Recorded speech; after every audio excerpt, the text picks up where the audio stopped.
안녕하세요. 결혼 2년도 채 되지 않고 이혼한 30대 여자랍니다. 짧은 결혼 기간 동안 정말 버라이어티한 일들이 많았는데요. 이곳에서 저와 비슷한 경험을 하신 분들이 많으신 것 같아 제 이야기도 공유해보고자 이렇게 글을 써보게 되었습니다. 사실 저희 집과 남편네 집은 경제적으로 차이가 많이 났어요. 저희 집은 예전부터 아빠가 사업을 크게 하셨고 부족함 없이 생활을 했지만 남편네는 매번 금전적으로 부족한 상황이었죠. 거의 남편이 집안 기둥으로 생활을 했던 상황이었어요. 그럼에도 불구하고 남편과 결혼을 결심하게 된 것은 돈은 언제든지 없을 수 있지만 사람 인성은 돈으로도 살 수 없다 생각을 했기 때문이죠. 남편은 항상 성실하고 다정한 사람이었습니다. 열심히 일하면서 돈을 버는 것이 가장 가치 있는 일이라 생각하던 사람이었기 때문에 회사도 빠짐없이 성실하게 다녔고 저에게도 그만큼 성실했어요. 그런 점 때문에 결혼을 할 때 부모님께서 반대를 하셨다가도 남편을 보시고선 찬성을 하셨습니다. 그렇지만 위기는 있었어요. 결혼을 하기 전 상견례 때 저희 집에서 모든 지원을 해주겠다는 말을 듣고서는 시모께서 그 자리에서 펑펑 우셨어요. 미안함과 고마움 때문이 아니라 본인 아들이 차이나는 결혼으로 기가 꺾일까 싶어서 우셨던 거죠. 우리 아들이 원래는 이렇게 기죽으면서 결혼할 건 아니었는데 부모 잘못 만나가지고 원래는 더 잘난 애들이랑도 결혼할 수 있는데 저희 때문에 이렇게 눈치 보면서 결혼하는 게 아닐까 싶어서요. 솔직히 저희만 제외한다면야 우리 아들 어디 내놔도 부족하지 않은 아들이거든요.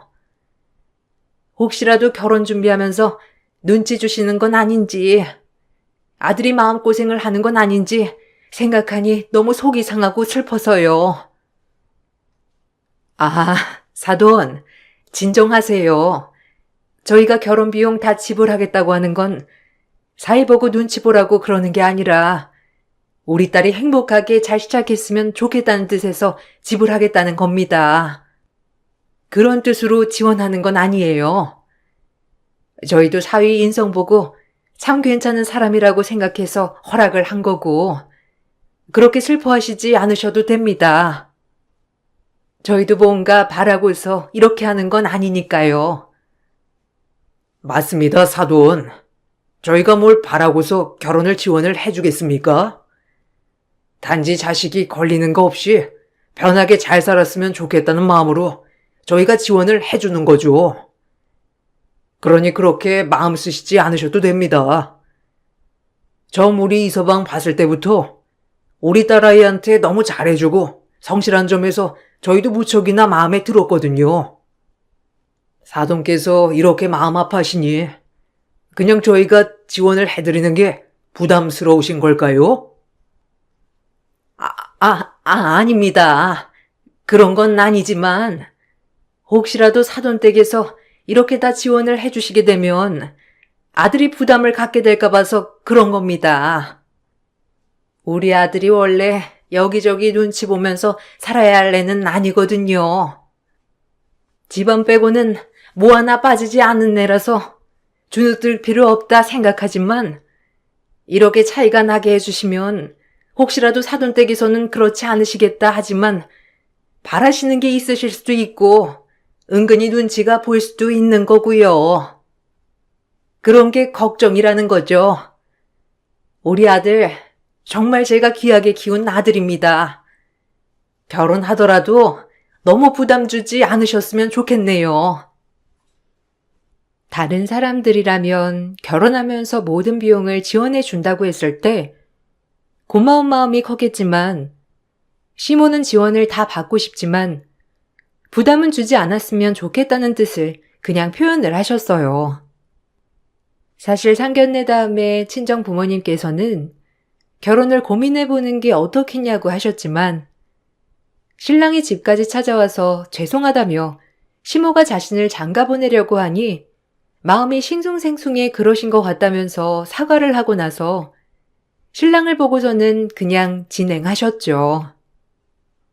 막상 결혼식을 끝마치고 나서는 시댁에서는 뭐가 부족했었고 더 준비했어야 했다면서 훈수 같지 않은 훈수를 두시기도 했어요. 돈 한 푼 주신 것도 없이 시부모님 하객분들 축의금은 다 챙겨서 가지고 가고 심지어 남편 축의금도 가지고 가겠다고 하시는 걸 보고서는 참 황당했지만 신랑이 시골 분들이라 생각이 옛날 생각이라며 절 달래니 어차피 신랑 보고 결혼하자 생각했으니 좋은 게 좋은 거다 하고 넘어가게 되었습니다.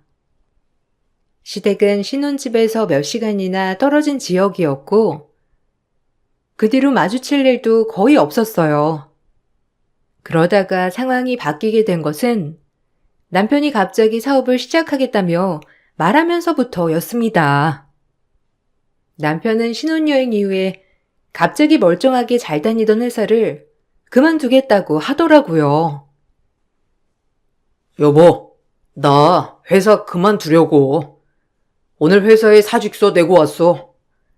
안 그래도 신혼여행 가서 생각 진짜 많이 해봤는데 아무리 생각해봐도 이 일은 나한테 맞지 않는 것 같아. 미래도 없고. 그래서 그냥 사직서 냈어. 회사 업무도 잘 맞지 않아서 힘들었는데 같이 일하는 사람들도 안 맞고 진짜 힘든 거 꾹 참고 일했어. 근데 나 결혼하고 나서는 생각이 바뀌더라고. 앞으로 당신이랑 나중에 태어날 아이도 책임져야 하는데 경제적으로도 더 갖춰야 할 것 같아. 나 사업 시작해 보려고. 뭐? 갑자기? 당신 회사 사람들이랑 친하게 지냈던 거 아니었어? 결혼식에도 그래서 회사 사람들도 많이 오셨잖아. 갑자기 사직서 내고 왔다고 하니까 내가 다 놀랍네. 근데 사업? 갑자기 무슨 사업 시작하려고? 당신 사업하는 거 체질에도 안 맞는다면서 그렇게 말한 거 아니었어? 이직이 아니라 사업 시작하겠다고? 나 사업 시작할 거야. 사업 아이템이야. 아버님 하시는 거 그대로 따라하면 되지. 생각해보니까 내가 너무 어렵게 생각을 했더라고. 성공 케이스가 바로 가까이 있는데 왜 멀리서 찾았는지 몰라. 아버님 사업하시는 거 진짜 잘 되잖아.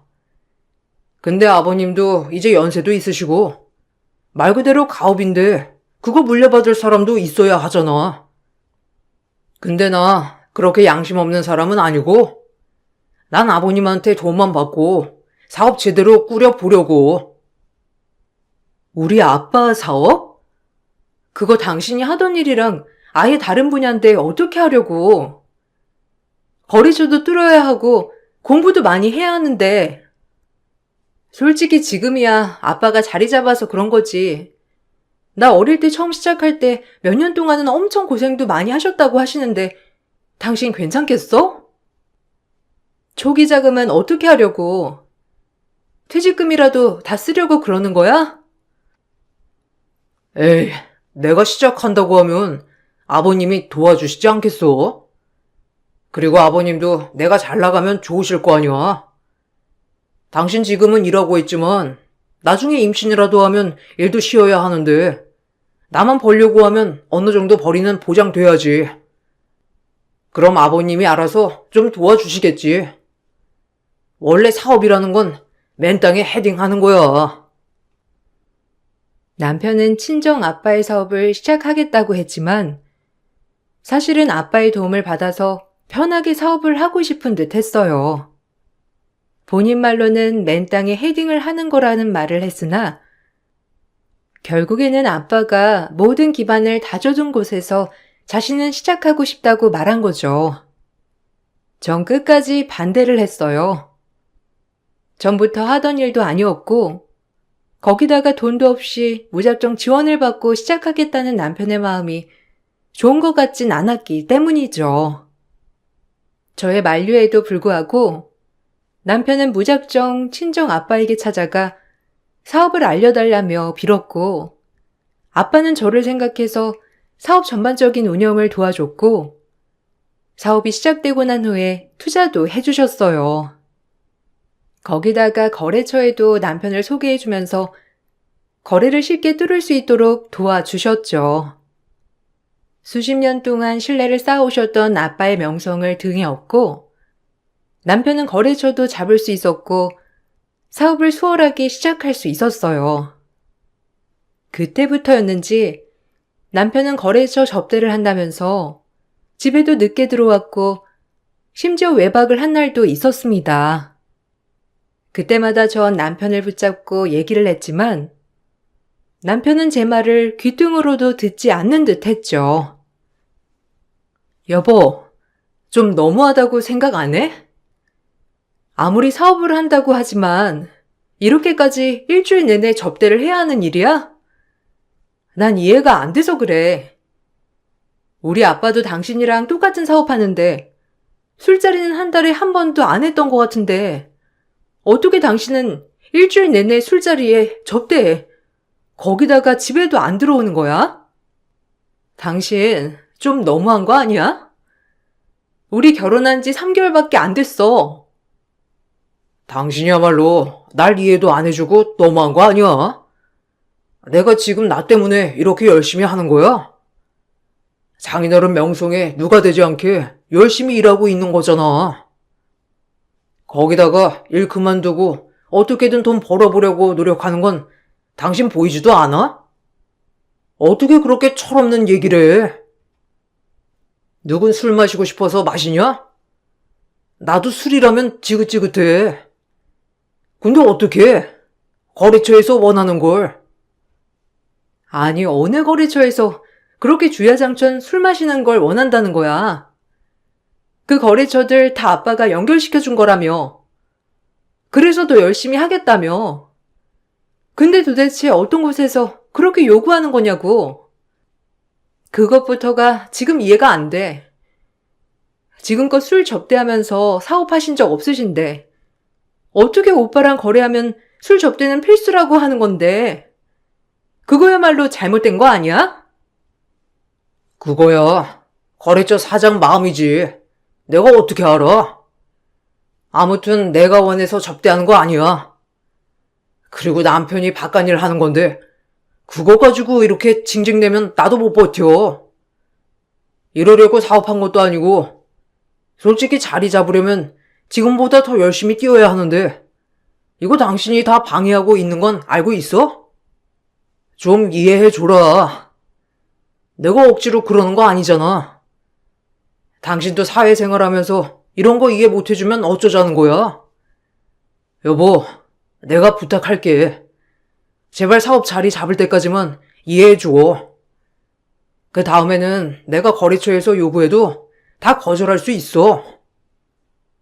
남편은 거래처에서 요구를 하는 거라면서 일주일 내내 술 약속을 잡았고 아빠가 거래처를 할 때는 전혀 없었던 일들이 갑자기 남편이 거래하면서 술자리를 요구한다는 게 너무 이상해 따져 물으니 남편은 어쩔 수 없는 거라며 말을 했어요.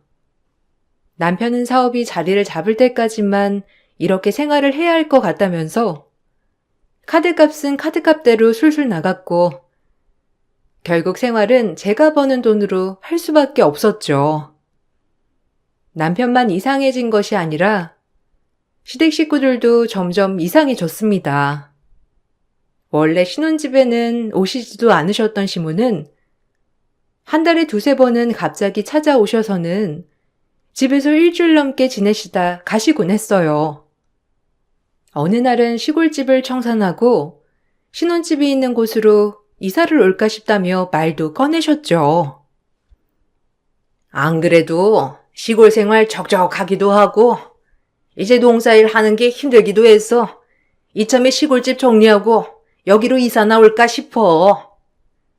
네 신우도 이제 곧 대학도 졸업하니까 겸사겸사 취업 준비도 이쪽에서 하면 좋을 것 같고 내년쯤 슬슬 정리해가지고 여기로 다들 올라오면 좋지 않겠니? 아들 사업하는 거 우리가 곁에서 좀 도와주기도 하면 사업 운영하는 데도 도움이 되고 말이야. 와, 엄마, 그런 생각까지 했어? 안 그래도 나 가족들 다 같이 살면 좋을 것 같다 생각했었는데, 나 혼자 타지 나와서 생활하니까 엄청 외로웠거든. 식구들 다 올라와서 지내면 진짜 좋겠다. 그치, 여보? 엄마랑 아빠랑 동생까지 와가지고 사업 같이 도와주면 나야 뭐 든든하지. 지금은 혼자서 아등바등 사업 운영하고 있는데 믿을 수 있는 식구들이 있으면 그것보다 좋은 게 뭐가 있어. 시골집 처분해서 올라오시려고요? 집은 어떻게 하시려고요? 아가씨랑 같이 올라와서 사시려고 하면 적어도 방은 2개 있으셔야 되겠네요. 근데 여기 근방에 요새 매물도 잘 안 나오고 그래서 일찍 알아보셔야 될 것 같아요. 저번에 안 그래도 제 친구도 여기 쪽으로 이사 오려고 했는데 집이 안 나와서 고민이라고 하더라고요. 어머님 계획하는 날짜 있으시면 말씀해 주시면 제가 슬슬 알아볼까요? 아니, 무슨 집을 구할 필요가 뭐가 있어? 여기서 같이 살면 되지 안 그러냐? 여기 방도 많겠다. 화장실도 2개겠다. 얼마나 편하니? 안방은 그래도 니네가 쓰고 나머지 큰 방 하나는 우리가 쓰고 작은 방은 네 신우가 쓰면 딱 좋지 않니? 집도 이렇게 넓은데 굳이 다른 집 하나 구할 필요가 뭐가 있어? 시골집 처분해봤자 돈이 그 정도로 나올 것도 아니고 여기서 좀 살다가 아들이 돈 잘 벌면 더 큰 집으로 같이 이사가면 되지 뭐. 오, 맞다. 여기서 살면 되겠네. 방도 크고 엄마는 어차피 짐도 별로 없잖아. 시골집에서 쓰는 가전들 다 처분하고 나면 그냥 몸만 들어와서 살면 되겠네. 완전 딱이다. 그러면 당신도 엄마한테 살림 맡겨도 되고 나중에 아이 나오면 봐달라고 해도 되는 거잖아. 와, 정말 좋네. 엄마, 어떻게 그런 생각을 했어? 진짜 현명한 생각이다. 그치, 여보? 시모와 남편은 마치 말을 맞춰놓은 듯 시골집을 처분하고 신혼집에 다들 들어와 사는 것을 자연스럽게 얘기했어요. 전 그 앞에서 너무 황당해서 말이 나오지 않았지만 절대로 그렇게 할 수 없다 마음을 먹었습니다. 심지어 신혼집은 저희 집도 아니고 친정에서 마련을 해준 집인데 여기에 시댁 식구들이 들어와 산다는 게 말이 안 된다고 생각을 했어요. 근데 저와는 다르게 남편은 생각이 전혀 다르더라고요. 처음에는 남편이 시모가 서운해할까봐 말을 맞춰준 거라 생각을 했는데 나중에 남편과 대화를 해보니 정말로 좋은 생각이라고 하더라고요. 솔직히 나 사업 운영하면서 이제 직원들도 뽑아야 하고 나는 외적으로 영업만 해야 하는데 믿을 수 있는 사람 뽑는 게 어디 쉬워? 당신도 사업하는 아버지 계시니까 내 말 무슨 뜻인지 알 거 아니야. 당신도 회사 다니지만 자기 사업처럼 회사 다니는 것도 아니고 내 마음처럼 움직이는 사람을 어떻게 고용하겠어? 차라리 식구들 회사 업무 보게 하는 게 낫지. 그러면서 회사 키우고 그렇게 번 돈 다 같이 나눠서 쓰면 얼마나 좋아? 사업에 가족들 다 고용하는 건 어차피 당신 사업이니 알아서 해도 상관없지만 그렇다고 이 집에서 같이 사는 건 난 반대야. 여기 지역까지 다 같이 올라오시는 것도 난 괜찮은데 이 집에서 다 같이 살 수는 없어. 같이 사는 건 너무 불편할 것 같고 그리고 나중에 아이 낳을 거 생각하면 그러면 안 되지. 거기다가 여기 엄마 아빠가 아이 생각해서 방 3개짜리 구해주신 거잖아. 엄밀히 말하면 여기 우리 집 아니고 부모님 집이고. 에이, 그럼 장모님이랑 장인어른께 내가 말해볼게. 더 큰 집으로 이사가서 살겠다고 그럼 괜찮지? 시골집 청산하면 그래도 돈 조금 나올 테고 우리 대출 받아서 좀 보태면 더 큰 집 이사 갈 수 있을 거야. 그러면 장인, 장모님 원했던 것처럼 아이 방도 따로 마련해 줄 수 있을 거고. 그럼 되잖아. 다 같이 모여서 살면 북적거리고 좋지 않겠어? 나중에 아이 낳으면 엄마가 봐주시기도 하고 그럼 좋은 생각이잖아. 근데 당신은 왜 지금 당장 일도 아닌데 벌써부터 불편해해? 원래 살 부대끼면서 살아야 정들고 친해지는 거야. 아니, 생각을 해봐. 어머님은 당장 내년에 집 처분해서 오시겠다고 말씀하시고 구체적으로도 언급하시는데 무슨 당장 일도 아니야. 거기다가 같이 살 생각이 없으면 지금부터 살집 구해야 된다니까? 안 그래도 여기 지역 매물도 안 나오는데 나중에 진짜 오신다고 하고서 못 구하면 어쩌려고 그래. 난 미리 말하는데 시댁 식구들이랑 한 집에서 같이 살 생각 없어. 무슨 그렇게 무자르듯 안 된다고 할 수가 있어? 사람이 상황마다 다를 수 있는 거지. 나도 엄마랑 아빠 같이 살자고 안 해.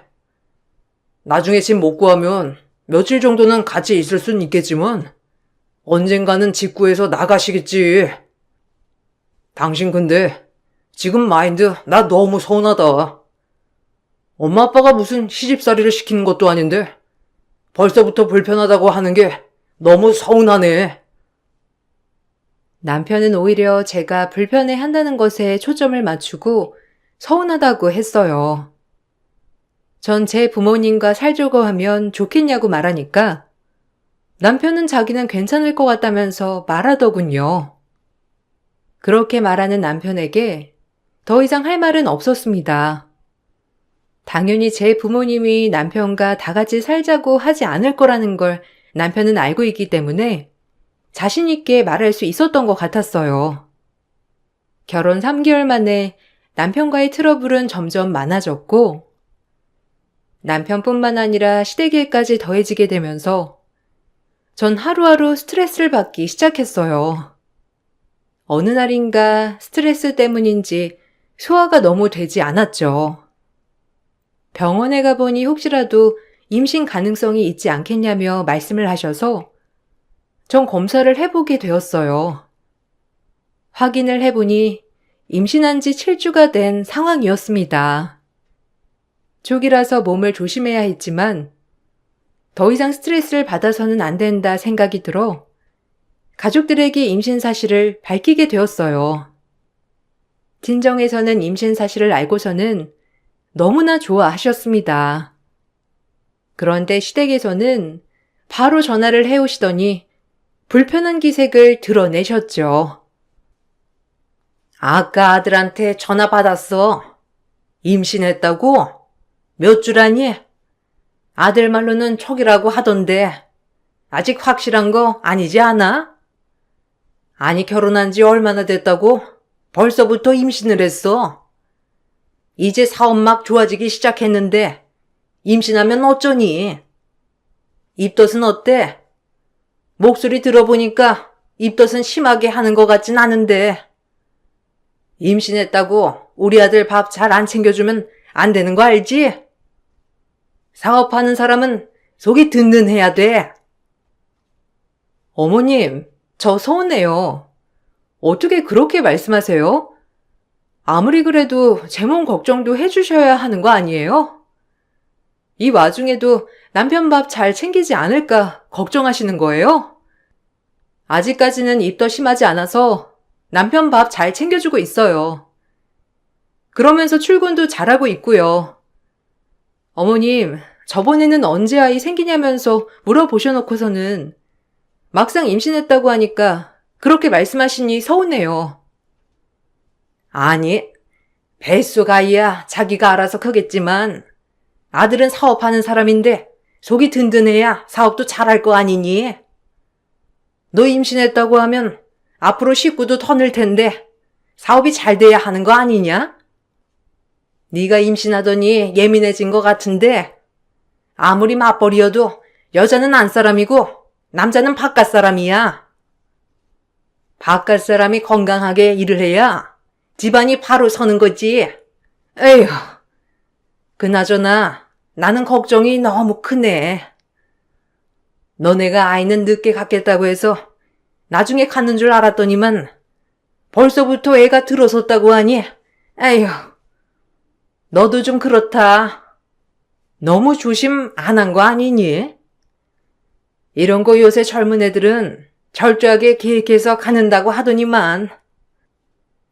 어머님, 너무 전이랑 다르신 거 아니에요? 전에는 결혼하고 나서 임신 언제 할 거냐면서 저한테 물어보셨잖아요. 달거리도 꼬박꼬박 자라냐, 이런 것도 물어보시고서는 왜 갑자기 아이 일찍 가졌다고 뭐라고 하세요? 그때는 제 나이도 있고 어릴 때 일찍 가져야 아이도 건강하게 태어난다면서 나중에 가질 생각하지 말고 지금 홀딱 임신하라고 하셨잖아요. 아니, 내가 무슨 그런 말을 했어? 그거야 그냥 너 생각해서 한 말이지. 말 맞다나. 여자가 좀 어려야 아이 낳는 것도 수월하고 몸조리도 잘 되니까 너 생각해서 한 말이지.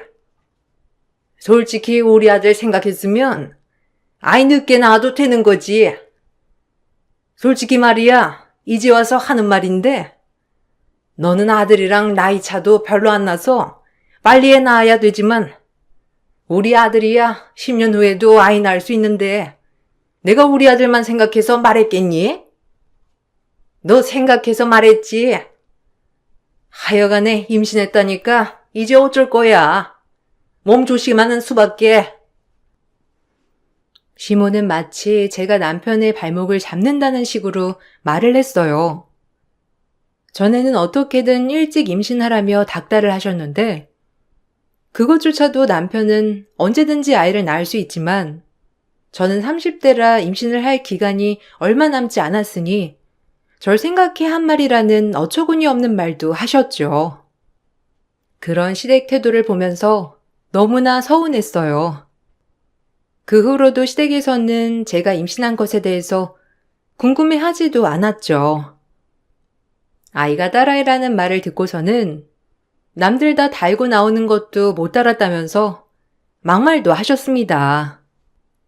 시댁과는 점점 더 멀어졌고 시댁뿐만 아니라 남편 역시 출산일이 다가오면서 더 바빠졌어요. 밤낮 없이 열심히 일하는 듯 보였지만 남편은 정작 집에 가지고 오는 돈은 거의 없었죠. 출산을 준비하려고 이것저것 구입을 해야 해서 물어보니 남편은 왜 이렇게 돈만 쓰냐면서 저에게 핀잔을 줬어요. 요즘 애들은 태어나면 바로 걷기라도 한대. 아, 왜 이렇게 이것저것 사는 게 많아? 그냥 내복 몇 벌이랑 기저귀만 있으면 되는 거 아니야? 솔직히 예전엔 기저귀도 다 빨아서 쓰니까 몇 개 안 사도 되더구먼. 출산하면 여기저기 선물도 많이 들어올 텐데 벌써부터 이렇게 많이 사야 되는 거야? 너 어차피 모유 먹일 생각이잖아. 분유값도 안 들 거고 분유병도 살 필요 없을 텐데 아, 왜 이렇게 많이 사는 거냐고. 아이 샴푸는 또 뭐야? 그냥 우리 쓰는 거 같이 쓰면 되는 거 아니야? 아, 난 이렇게 아이 키운다고 전용으로 물건 사는 거 너무 유난인 것 같아. 어차피 다 같이 생활하는 거 이렇게 굳이 따로 사야 돼? 애들은 태어나면 면역도 약하고 피부도 민감해서 그냥 다 따로 쓰는 게 나아. 괜히 아이 전용 물건들이 나오겠어? 이런 것도 다 이유가 있으니까 나오는 거지. 그리고 내가 사려고 하는 정도면 기본만 갖추는 거야. 내가 벌써부터 유모차를 사겠다, 신발을 사겠다 그러는 것도 아니잖아.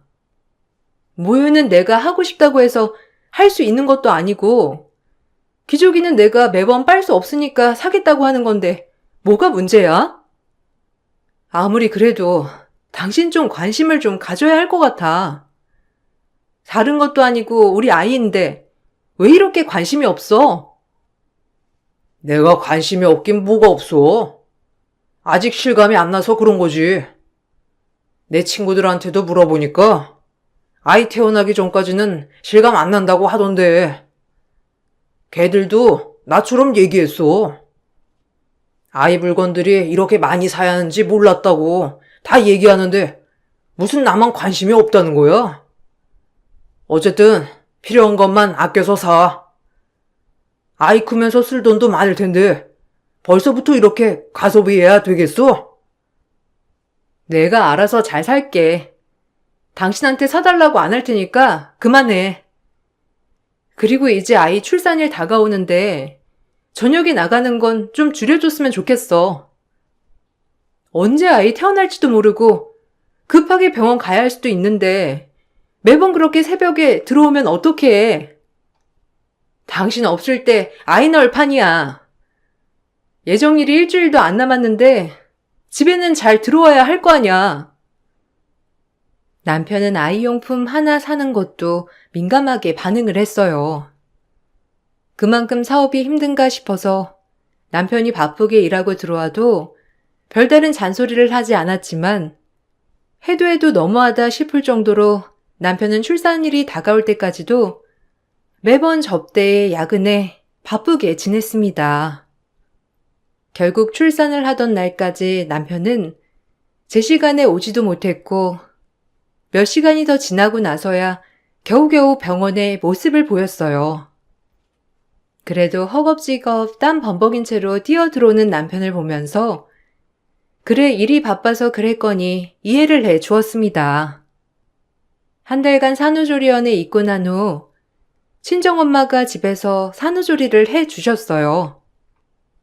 2주 동안 저 대신 밤낮으로 아이를 돌봐주셨고 전 덕분에 편하게 쉴 수 있었습니다. 그 와중에도 남편은 거래처 접대를 해야 한다, 일을 해야 한다며 집에 제대로 들어오지 않았죠. 그러던 중 갑자기 남편이 엄마랑 저를 1,000만 원 리조트에 보내준다면서 말을 꺼냈어요. 남편이 그 말을 하자마자 전 그동안 이걸 해주려고 그 고생을 했겠구나 싶어 짠한 마음도 들었습니다. 그렇게 저와 엄마는 오붓하게 여행을 떠나려고 준비를 하고 차에 탔습니다. 차에 타고 나서 엄마와 이런저런 말을 하다 보니 엄마는 쎄한 느낌이 드셨던 모양이었어요. 아이고, 언제 이렇게 자라가지고 아이까지 낳고 우리 딸 엄마한테는 항상 어린아이인데 엄마가 됐다고 생각하니 놀랍기도 하고 감동이야. 세월 참 빨라, 그치? 내가 너 키울 때는 정말 정신없이 키웠거든. 이쁜 줄도 모르고 육아하고 일하느라 정신없었는데 막상 손녀 태어나고 나니까 이제야 아이 이쁜 게 보이더라. 다시 돌아가면 내가 너 진짜 잘 키울 자신 있는데 말이야. 그래도 이 서방 처음에는 진짜 괘씸했어. 그러게 나도 왜 저러나 싶을 정도로 밉기도 했는데 미안한 마음이 있긴 있었나 봐. 안 그래도 요 며칠 사업하느라 정신 없다면서 자꾸 외근 가고 외박도 하고 그래서 내가 엄청 화났었거든. 나 산후조리원 있을 때도 한 번 오지를 않았어, 엄마. 다들 신랑 한 번씩 오던데 남편은 바쁘다면서 안 와서 내가 내심 서운했거든. 남편은 바빠서 어쩔 수 없다면서 한 번을 안 왔었어. 뭐? 아니, 산후조리원 있을 때 진짜 한 번도 안 온 거 맞아? 잠깐 들린 적도 없었어? 아니, 시댁 식구들도 아무도 오질 않았었어? 그럼 나 저번에 본 건 뭐지? 아니, 너 산후조리원 퇴실하기 하루 전에 이서방 산후조리원 건물 쪽에서 나 분명히 봤었는데 그때 신우랑 같이 너 보러 간 거 아니었나? 그럼 너 거기서 받는 마사지 안 받았어? 내가 안 그래도 이서방한테 너 마사지 꼭 받게 해달라고 하면서 돈도 줬는데? 무슨 소리야? 내가 산후 마사지 꼭 받고 싶다고 그렇게 졸라도 지금 당장 돈 없다면서 절대 안 된다고 하더니만. 엄마가 돈도 보내줬어? 아니, 이 사람 그 돈 모아서 이거 보내준 거야, 뭐야? 남편 산후조리원에 한 번도 온 적 없어. 신우랑 그쪽에서 봤다고? 그 근처에도 안 왔었는데. 엄마, 뭐 착각한 거 아니야? 아니야. 분명 이서방 차였고 이서방 얼굴도 다 봤는데. 신우, 네 신우 어깨까지 오는 단발머리 아니었니? 아유, 결혼식 날만 보고 한 번을 안 봤으니 난 그냥 신우라고만 생각하고선 아니 뭔가 이상하다.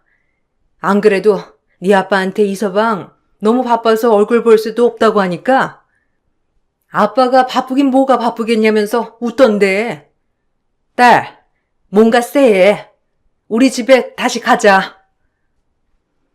엄마는 제 말을 듣고서는 갑자기 쎄하다며 차를 돌리더니 바로 신혼집으로 돌아갔어요. 집에 도착하고서는 바로 들어갔는데 충격적인 광경을 봤어요.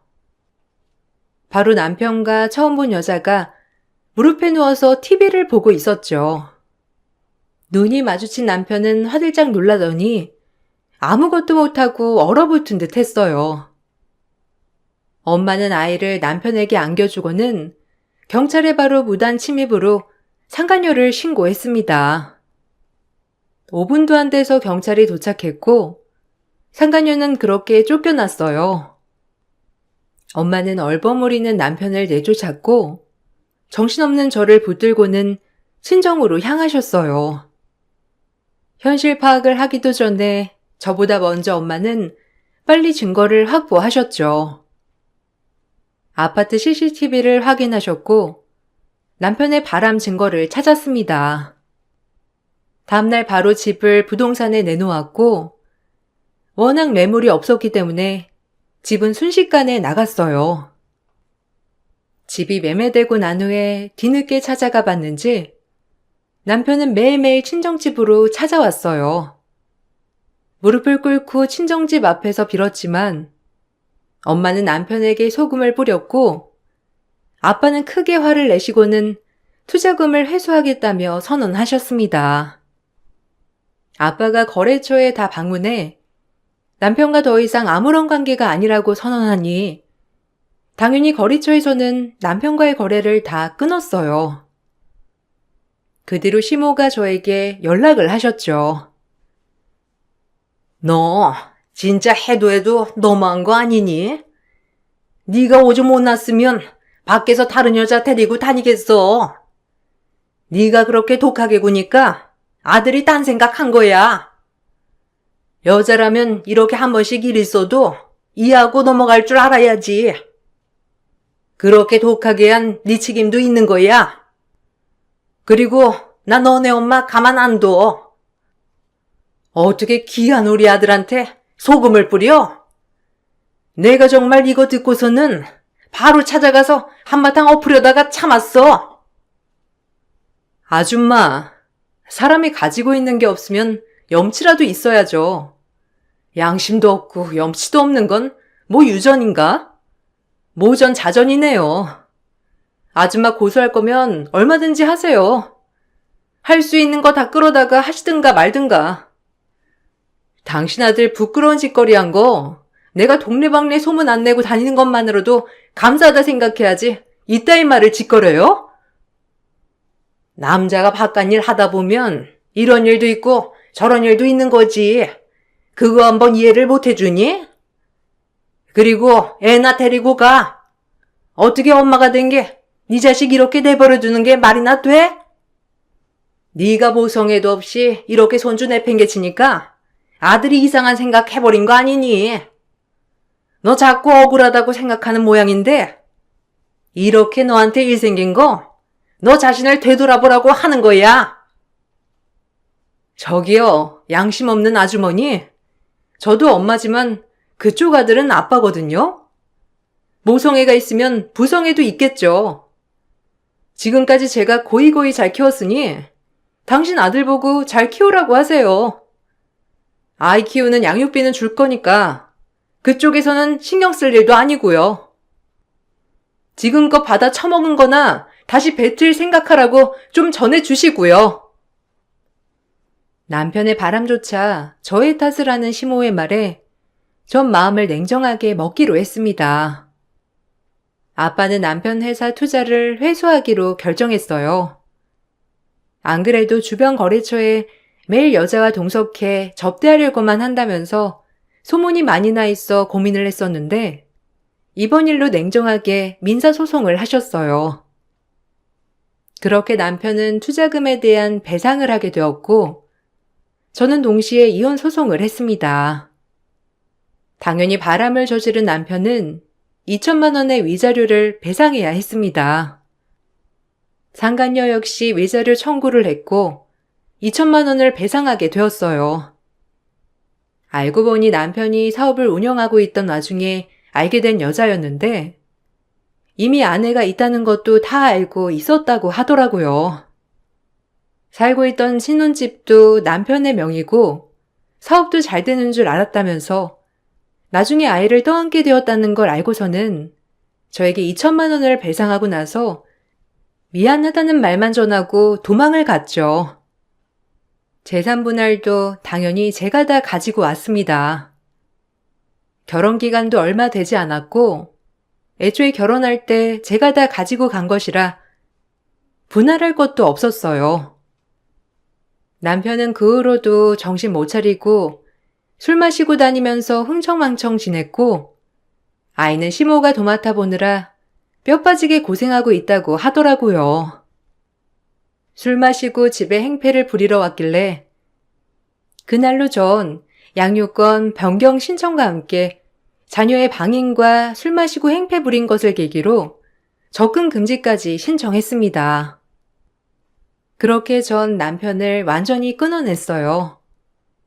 거짓말과 무력을 가한 남편을 접근 금지 신청하면서 연락도 안 받게 되니 마음이 이렇게 후련할 수가 없더라고요. 지금은 아이랑 너무나도 잘 지내고 있습니다. 폭풍 같은 시간이 지나고 나서 평온하고 행복하게 잘 지내고 있어요. 엄마 아빠가 아니었다면 이렇게 빠르게 정리를 할 수 있었을까 싶어 항상 감사하게 생각을 하고 있어요. 앞으로는 저와 아이 그리고 부모님의 행복을 위해서 더 많이 노력하려고요. 제 긴 사연을 들어주신 분들께 정말 감사하다 말씀드리고 싶네요. 저도 이렇게 힘내서 지내고 있으니 여러분들도 힘든 고난의 시간이 있더라도 버텨내시고 행복하게 지내시길 바라겠습니다. 안녕하세요. 저는 최근에 사랑하는 사람과 결혼을 계획하려다 평생 지울 수 없는 상처를 받고 예비 신랑과 결국 헤어지게 된 30대 초반 여자입니다. 사람마다 생각하는 개인차가 다르다지만 이번 결혼 때 너무 많은 걸 바라던 예비 시모의 노골적인 행동은 사람을 질려버리게 만들 정도로 너무 심각했어요. 처음 인사드리러 갔을 때는 분위기도 좋았고 남자친구와 결혼하는데 문제없이 진행이 될 줄 알았어요. 그런데 예비 시모가 제 전화번호를 따로 받으시더니 나중에 개인적으로 같이 밥 한 끼 하고 싶다길래 저를 마음에 들어하는 줄 알았지만 그건 제 착각이었다는 걸 시모와 개인적으로 만나면서 느낄 수가 있었어요. 어느 날 퇴근하기 전에 예비 시모에게 전화가 와서 약속 장소로 나갔는데 남자친구와 인사를 드리러 갔을 때와는 전혀 다른 분위기로 자리에 앉아 있었습니다. 차가운 시선으로 저를 바라보던 시모가 처음 뱉은 한마디는 결혼에 대해 다시 생각해봐야 할 것 같다며 저와 예비 신랑과의 결혼을 갑자기 반대하셨어요. 이유를 전혀 알지 못했던 상황이라 무슨 이유 때문에 결혼을 반대하시는지 조심스럽게 물어보게 되니 저희 집안이 시모가 생각했던 것만큼 부유하지 않다는 게 결정적인 이유였어요. 저는 작은 카페 하나 운영하고 있지만 남자친구는 서울대를 나와 대기업에서 근무를 하고 있어서 그런지 예비 시모는 제 직업을 마음에 들어하지 않았습니다. 카페 운영으로 벌어들이는 수익이 많지 않다고 생각했는지 그 점이 제일 걸린다고 하셨고, 추가적으로 시모가 그동안 예비신랑에게 쏟아부은 노력과 시간에 비해 며느리의 기준이 많이 떨어진다고 생각하고 있었습니다. 시모가 원하는 조건의 며느리가 아니라는 그 한마디가 저에게는 엄청난 충격으로 다가왔어요. 처음 인사드리러 갔을 때 저를 바라보셨던 따뜻한 미소와 긍정적인 말들은 예비 신랑이 상처를 받을까봐 그게 걱정이 돼서 저에게 거짓된 모습을 보여준 거였습니다. 그런 사실을 뒤늦게서야 알게 된 저는 무슨 말이라도 해야 되는데 저를 강하게 거부하는 모습에 당황했는지 시모의 말을 듣고만 있었습니다. 그렇게 한참 동안 제가 마음에 들지 않는 점들에 대해 쉬지 않고 떠들던 시모는 남자친구가 상처받지 않게 최대한 좋게 헤어지길 부탁하면서 테이블 위에 봉투 하나를 올려놓으셨어요. 아침 드라마에서나 보던 그런 장면을 제가 직접 경험하게 될 거라곤 정말 상상조차 하지 못했었는데 봉투 안에 있던 내용물을 확인해 보라는 말에 떨리는 손으로 봉투를 열어 확인을 하는 순간 가슴이 철렁 내려앉았습니다. 어머니, 저보고 지금 이걸 받으라고 주신 건 아니죠? 헤어지는 조건으로 이 돈을 준다 해도 제가 받지 않을 거라는 거 아실 텐데요. 다시 도로 가져가세요. 네가 어차피 이 돈을 받지 않는다 해도 둘의 결혼은 이루어질 수 없다는 거 내가 충분히 설명해 줬는데 머리가 있다면 그 돈 받아야지. 상황 판단이 그리 느려서 되겠어? 고집 부린다고 달라질 수 있는 게 아니란다.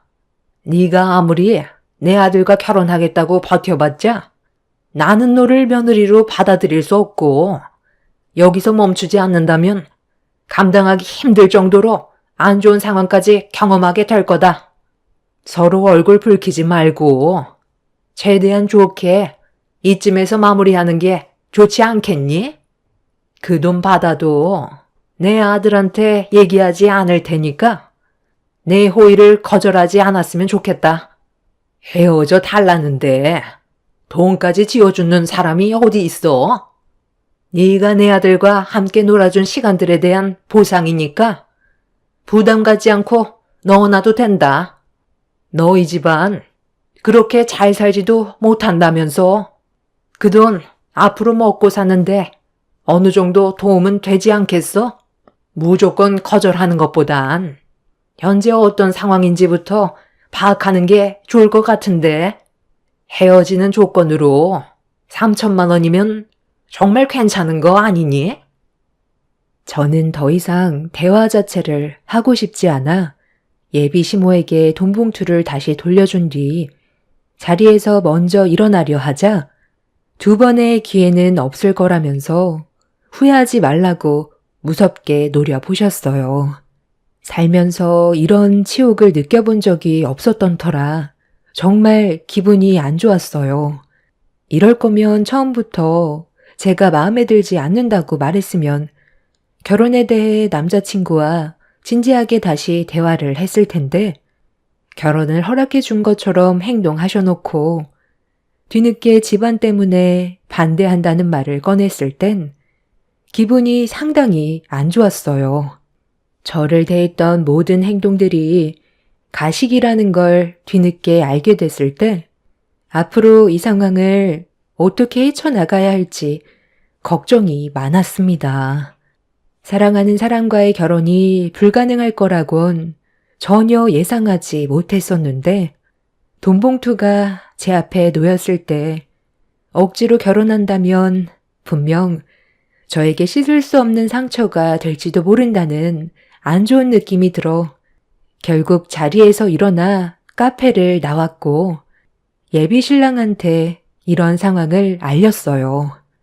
혼자서 고민하는 것보단 같이 헤쳐나가는 게 훨씬 좋은 방법인 것 같아 따로 만나 대화를 이어나갔고 제 말을 믿기 힘들어하던 예비 신랑도 상당한 충격을 받은 것 같아 보였어요. 그리고 이 문제가 예비 신랑을 통해 시부의 귀에까지 들어가게 되면서 분위기는 점점 더 심각해지고 있었습니다.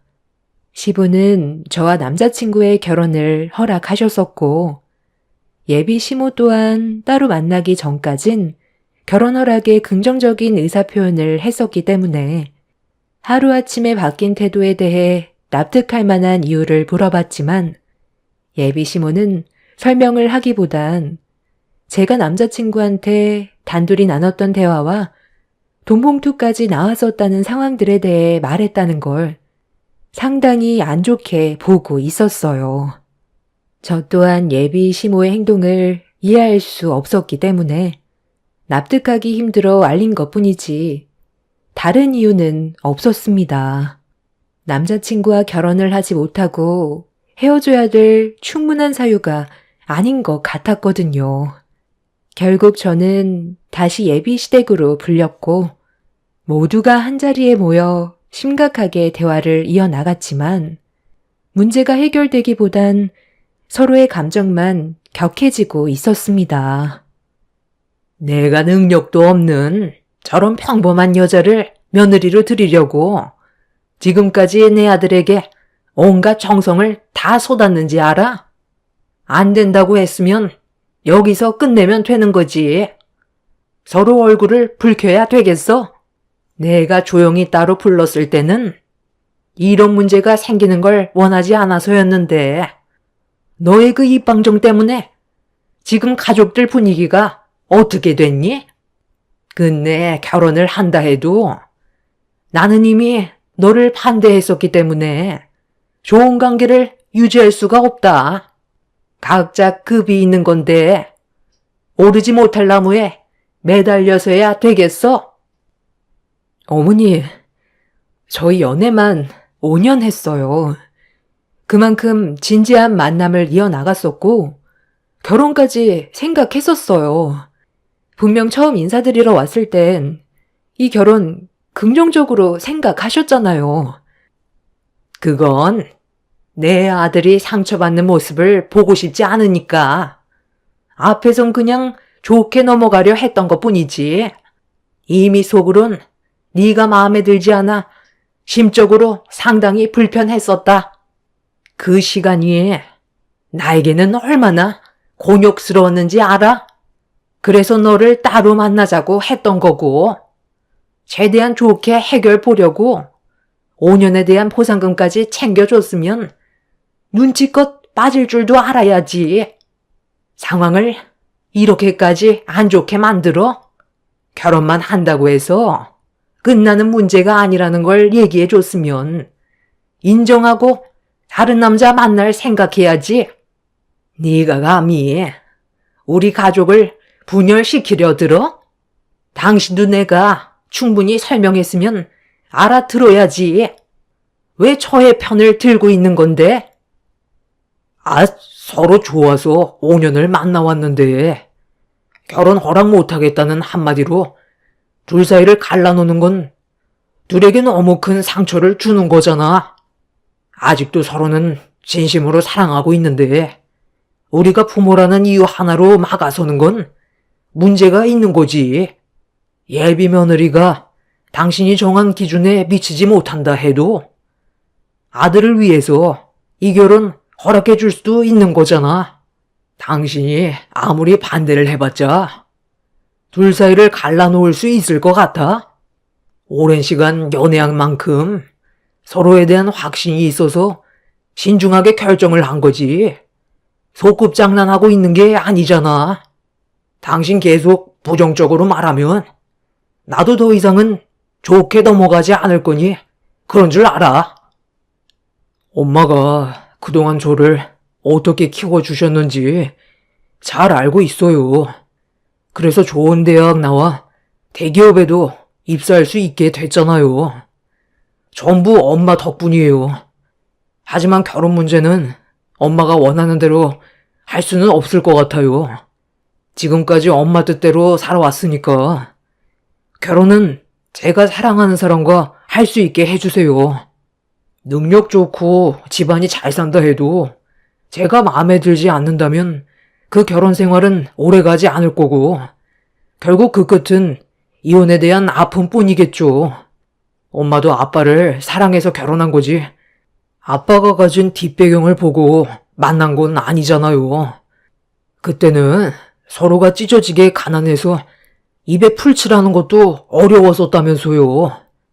그런데 지금은 아빠가 하는 사업이 성공적으로 운영이 되고 있어서 남부럽지 않은 삶을 살고 있잖아요. 그때랑 지금이랑 같냐고 하시겠지만 사랑을 선택한 건 다르지 않잖아요. 금전적으로 부족한 것도 아닌데 저희 결혼 허락해 주세요. 앞으로 저희가 잘 사는 모습 보여드릴게요. 아들이 힘들어하는 모습 보길 원하세요?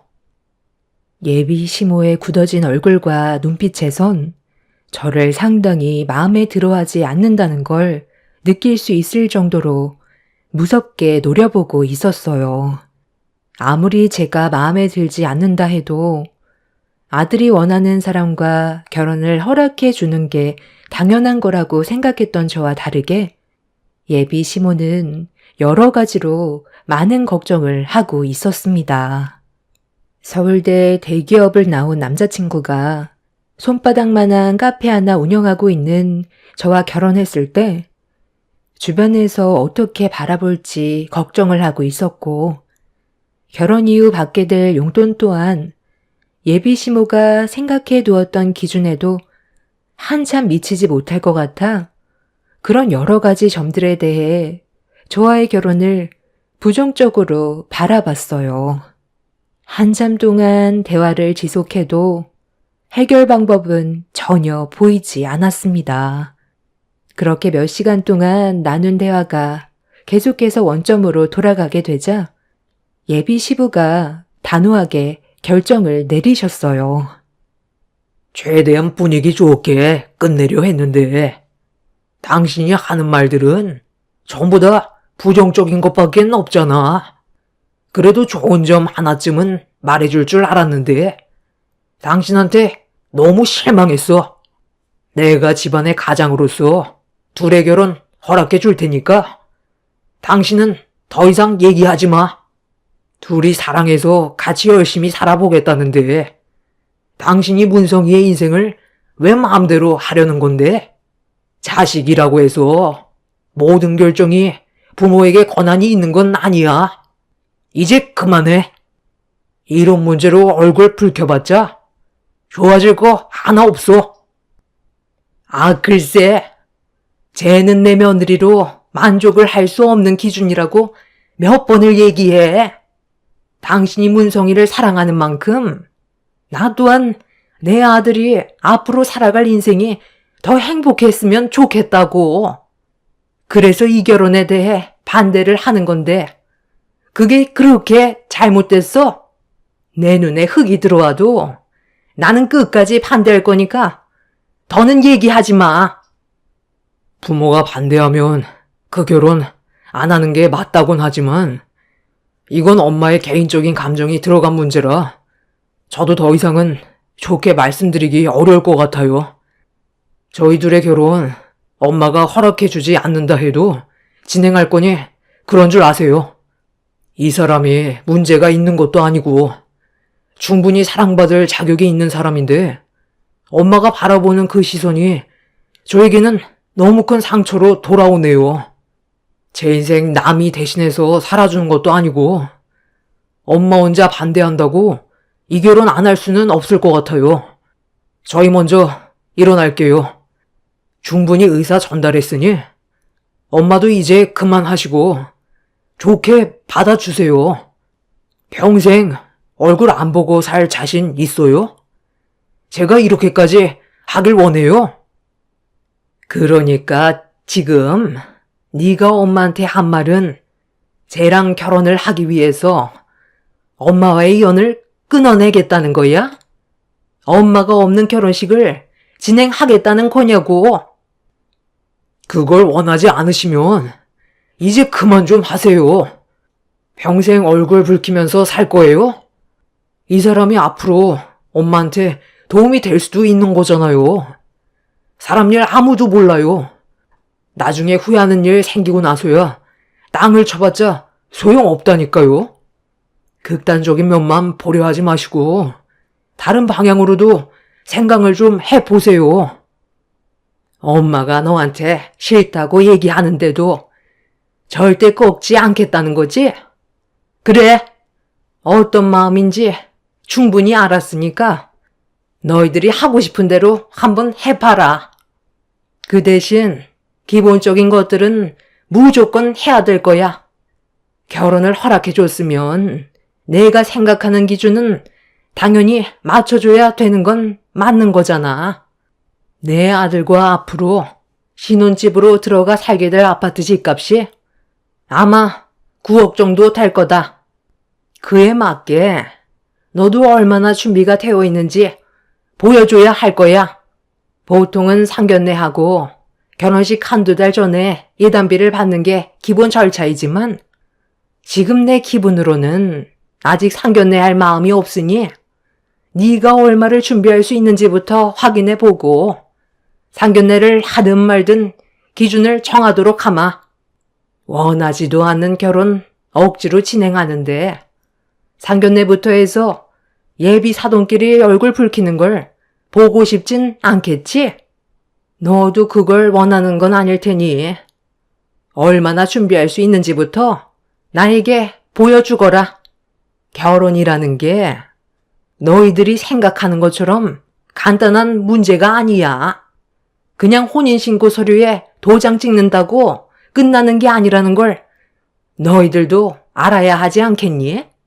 서로의 마음이 진심인 건 충분히 확인했으니 결혼을 하기 위한 절차를 밟아야 되지 않겠어? 3일 시간을 주도록 하마. 그렇게 예비 시모가 결혼을 허락해준 대신 추가적으로 원하는 요구 조건을 들어줘야 했어요. 3일의 시간 동안 제가 그동안 일해서 벌어모은 돈과 부모님께 어느 정도 도움을 받아 보편적으로 결혼할 때 정하는 아파트 금액의 10% 정도를 예단비로 일단 준비를 하고 있었어요. 그리고 시모는 예정대로 3일이 지난 뒤 저를 다시 집으로 불러들였고 그렇게 제가 준비한 금액에 대해 확인해 보고 싶어 하셨어요. 그래서 가방에 있던 통장을 꺼내 시모에게 보여주었습니다. 지금 이 통장에 있는 9천만 원이 예단비로 준비한 금액인 거야? 아니, 어떻게 내 아들과 결혼을 하면서 9천만 원만 준비할 수가 있는 거지? 상식적으로 생각을 좀 해봐라. 너는 그냥 전문대조래. 손바닥만한 카페 하나 차려서 입에 풀칠할 정도로 벌다가 내 아들 만나 앞으로의 인생길이 훤해졌는데 최소 1억도 아닌 9천만 원밖에 준비가 안 된 거야? 내가 너한테 3일의 시간을 준 이유가 뭐라고 생각하니? 그때까지 네가 마련할 수 있는 돈을 최대한 끌어모으라고 3일을 준 건데 내 말 뜻을 못 알아들은 건지 아니면 정말 9천만 원의 돈이 전부인 거야? 이 돈이 혼자 가지고 있는 재산은 아닌 것 같고 분명 부모님 도움을 받았을 텐데 고작 이 정도라니. 너희 집안 수준이 어느 정도인지 충분히 알 것 같다.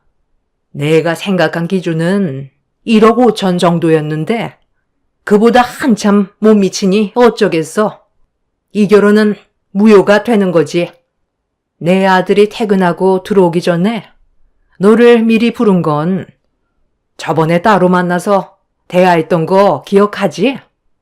그걸 내 아들한테 전부 다 얘기했을 때 얼마나 화가 치밀었는지 알아? 나는 네가 내가 준 봉투를 받았어도 그 부분에 대해서 얘기할 생각 조금도 없었다. 조용히 처리하고 각자 갈 길 가면 되는 거였는데 지금 이 상황을 봐라. 너 하나 때문에 잘 살고 있던 우리 집안 풍비박산 나게 생겼잖아. 너만 없으면 우리 가족 행복하게 살아갈 수 있을 텐데 내 아들은 능력 좋은 여자 만나서 인생길이 훤할 테고 너 하나 때문에 내가 꿈꿔왔던 모든 것들이 무너져 내렸어.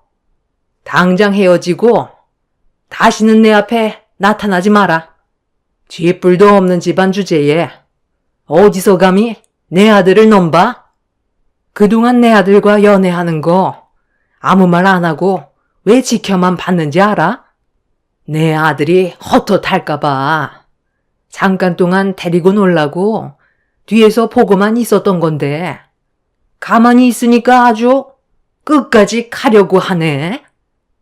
예비 시모는 테이블 위에 올려져 있던 통장을 주워들어 제 뺨을 올려치더니 보란듯이 통장을 마구 찢어버렸어요. 다시는 남자친구 앞에 나타나지 말라며 동네가 떠나갈 정도로 화를 냈습니다. 그래도 어느 정도는 희망이 보이는 것 같았는데 힘들게 마련한 9천만 원이 들어간 통장으로 시모에게 뺨을 맞게 된 순간 저도 표정 관리가 되지 않았어요. 그래서 자리를 박차고 일어나 예비 시모 손에 들려있던 찢어진 통장을 뺏어버린 뒤 가방에 넣은 다음 원하는 대로 결혼은 하지 않을 거고 통장으로 제 뺨을 올려친 행동에 대해서는 법적으로 소송을 제기할 거라며 목이 터져라 소리쳤어요. 그리고 앞에 있던 주스를 예비 시모 얼굴에 냅다 뿌려버렸죠. 그렇게 뒤돌아 집 밖으로 나가려는 순간 예비 시부와 남자친구가 동시에 현관문을 열며 들어오고 있었는데 하필 그때 시모가 저를 향해 도자기를 던졌고 그걸 본 남자친구는 저를 보호하겠다고 막아서는 순간 머리를 강하게 부딪히면서 그 자리에서 쓰러져 정신을 잃어버렸습니다. 너무 놀라 비명을 질렀고 남자친구가 깨어나지 않길래 떨리는 손으로 119에 도움을 요청하고 있는데 바닥에 혈흔이 흘러내리고 있었습니다. 그걸 본 저는 남자친구가 다시는 깨어나지 못할까봐 너무 두려워 구조대원 분들에게 빨리 좀 와달라며 불안에 떨었습니다. 저와 전화 통화를 하던 구조대원분은 머리가 크게 다친 상황이면 건들지 않고 그대로 놔두는 게 2차 피해를 막을 수 있는 거니 상태만 확인하라고 침착하게 대응을 해줬어요. 깨어나지 못하는 남자친구를 지켜보고만 있는데 함께 들어온 예비 시부가 시모의 충격적인 행동에 화가 많이 나셨는지 시모의 뺨에 손을 올렸습니다. 지금 이게 뭐 하는 짓이야? 둘이서 무슨 말을 주고받았길래? 왜 예비 며느리를 향해 도자기를 던진 건데? 당신 때문에 문성이가 깨어나지 못하면 책임질 거야? 나도 모르게 갑자기 나온 행동이야. 피해를 줄 생각은 전혀 없었다고. 우리 아들 어떻게 된 건데? 영영 깨어나지 못하는 거야? 빨리 흔들어 깨워봐.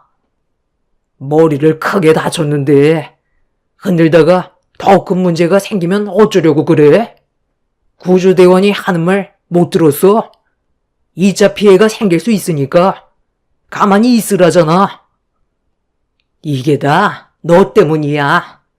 네가 내 아들과 결혼하겠다는 말만 안 했어도 이런 일은 없었다고. 당장 내 아들 살려내. 너도 똑같이 당해야 돼. 그거 당장 안 내려놔? 지금 얼마나 큰일이 벌어졌는지 알면서 아직도 정신 못 차린 거야? 우리는 오늘부로 더 이상 부부 사이가 아니니까 꼴 보기 싫으니까 너부터 당장 내 집에서 나가. 아니 내가 이 집에서 왜 나가? 정작 나가야 될 사람은 우리 집안을 이렇게까지 만든 제가 나가야지. 전염만 없었어도 우리 가정은 평화로웠다고. 끝까지 정신 못 차리지? 다시는 내 집 앞에 어신도 하지 마. 예비 며느리한테 문제가 있는 게 아니라 당신이 우리 집안을 말아먹고 있는 거라고. 당장 무릎 꿇고 손이 발이 되도록 빌지 못해? 사람이 나이를 먹을수록 곱게 늙어야지. 이게 도대체 무슨 추태야? 어찌 된 게 당신은 되려 상황 파악하지 못하고 뭘 잘했다고 고개만 빳빳이 들고 있어. 자식까지 이 꼴로 만드니 속이 후련해. 경찰 조사 진행되면 당신이 한 행동에 대해 전부 빠짐없이 증언하고 법적 처벌을 똑똑히 받게 할 거야. 나는 절대로 못 넘어가. 예비 시부와 시모는 서로 얼굴을 붉히면서 몸싸움까지 벌이기 시작했어요.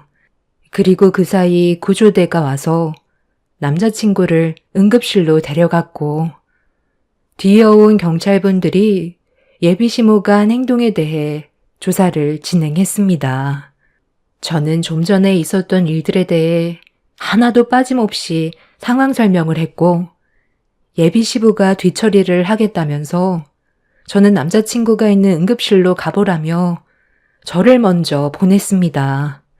그렇게 남자친구가 입원한 병원을 찾아가 몸 상태에 대해 듣게 됐는데, 다행히도 가벼운 뇌진탕 증상만 있을 뿐 심각하게 다친 건 아니라서 하루 정도 입원해 안정을 취한 뒤 퇴원하면 될 거라는 말을 들을 수 있었습니다. 안도의 한숨을 내쉬며 깨어난 남자친구의 손을 잡고 한참 동안 오열을 했어요. 사랑하는 사람과의 결혼이 이렇게까지 힘든 줄 몰랐어요. 둘만 좋으면 될 줄 알았는데 예비 시모가 제 앞길을 막게 될 거라곤 정말 상상조차 하지 못했었습니다. 남자친구는 예비 시모가 처벌받길 원하지 않고 있었어요. 제가 크게 다치지 않은 것만도 다행이라면서 여기에서 멈추길 바랐습니다. 저를 바라보는 남자친구의 눈빛에서 저에게 무슨 말을 하려는지 느낄 수 있었고, 서로가 더 큰 화를 입기 전에 정리하는 게 좋을 것 같아 저희 둘은 결국 헤어지게 되었습니다. 예비 시부와 시모는 그날 이후 서로가 받은 상처가 너무 커서 그런지 이혼을 결정하게 되었고, 예비 시모였던 그 여자는 제가 운영하는 카페에 들어와 통장으로 뺨을 내려친 부분에 대한 잘못된 행동을 인정한다면서 합의금을 던져줬어요. 제가 받은 상처에 대해 처음엔 소송을 진행하려 했었는데 남자친구가 너무 크게 다쳐서 망설이고 있었거든요. 남자친구에게 또 다른 상처가 될까봐 혼자 속으로 삭히고 있었는데 남자친구 어머니가 카페로 찾아와 합의금을 던져줬을 때 사람은 변하지 않는다는 걸 알 수 있었어요. 저 때문에 일어난 일이고 남자친구가 더 크게 다쳤기 때문에 통장으로 내려친 거에 대한 합의금만 보상해 주겠다면서 제 얼굴에 9만 원을 뿌린 뒤 밖으로 나갔습니다. 예비 시부와 이혼을 하고 남자친구가 크게 다쳤는데도 끝까지 정신을 차리지 못한 그 인간을 더 이상 용서하고 싶지 않아 제가 받은 상처에 대해 법적 소송을 진행하려 했지만 저도 참을 만큼 참았던 터라 바닥에 떨어진 9만 원을 들어 밖으로 나간 그 사람에게 달려가 9만 원을 면상에 뿌려버렸어요. 저는 이미 남자친구의 어머니가 사람이 아니라고 판단했기 때문에 저도 똑같이 당한 만큼 갚아줬는데 그동안 참고 참았던 분노를 터뜨리게 되자 남자친구의 어머니는 제 돌발 행동에 많이 놀랐는지 급하게 법대로 하자고 더 큰 목소리를 내길래 인간 취급조차 아까운 그 사람에게 저 또한 법으로 대응하기 위해 현재 준비 중에 있습니다.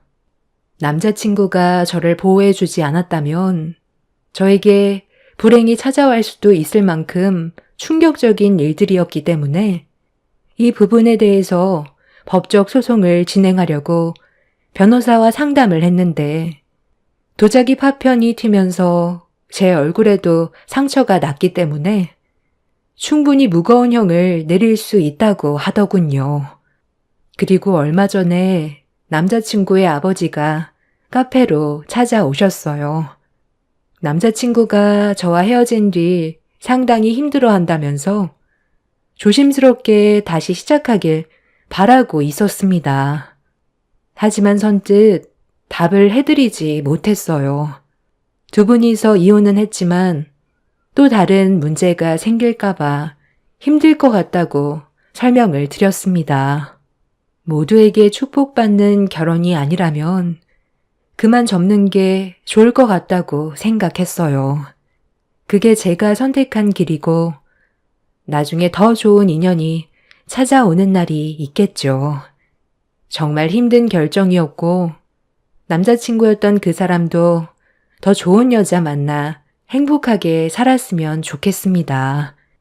제 사연 들어주신 분들 감사합니다. 안녕하세요. 저는 37살에 척추장애를 앓고 계신 엄마와 함께 살고 있는 여자입니다. 불과 몇 달 전만 해도 결혼을 앞뒀던 예비 신부였는데 말도 안 되는 광경을 두 눈으로 목격하게 되면서 결국 파혼까지 선택하게 되었네요. 그런데 저도 그렇고 예비 신랑도 전혀 예상하지 못했던 시모의 돌발 행동 때문에 지금까지 상당히 힘든 시간들을 보내고 있어요.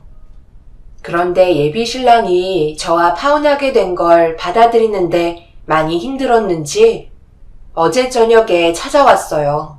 문 밖에서 한참 동안 기다리길래 어쩔 수 없이 얼굴을 보게 되었어요. 몇 달 만에 반쪽이 된 얼굴로 다가와 버티기 힘들다며 다시 시작하길 원하고 있어요. 하지만 파혼까지 했고 시모의 경악스러운 성격은 강한 거부감이 들었기 때문에 예비 신랑의 마음을 더 이상 받아줄 수가 없었어요. 그 사람은 결국 자신의 인생에 대해 한탄하며 제 앞에서 오열을 하고 말았네요. 그 사람을 다시 마주하니 처음 시댁에 찾아가 인사드렸을 때의 기억이 떠올랐어요. 온화하신 모습과 저를 부드럽게 대해주신 시모를 봤을 때 정말 괜찮은 분이시라고 생각하고 있었죠. 그런데 침착하게 대응하신 시모의 성격은 제가 느끼고 있는 모습과 전혀 달랐었고 첫 질문부터 당황하고 말았어요. 그래도 숨김없이 설명을 해드렸네요. 우리 아들한테 대충 듣긴 했었지만 현재 어머니와 함께 살고 있는데 몸이 좀 불편하시다며? 네, 현재 엄마랑 함께 살고 있어요. 예전에 오토바이 사고를 당하셔서 허리를 좀 다치셨거든요. 지금까지 후유장애를 앓고 계셔서 통원 치료를 받고 있는 중이세요. 걷는 게 조금 불편하시지만 일상생활하는데 지장은 없으세요. 몸 관리 잘 하셔야 되겠네. 늙으면 여기저기 아픈 것도 많아지고 다친 곳은 쉽게 회복하지 못하거든. 시모는 저에게 이것저것 궁금하신 부분들에 대해 물어보셨어요. 표정과 말투는 온화하신데 질문은 날카로우셨죠.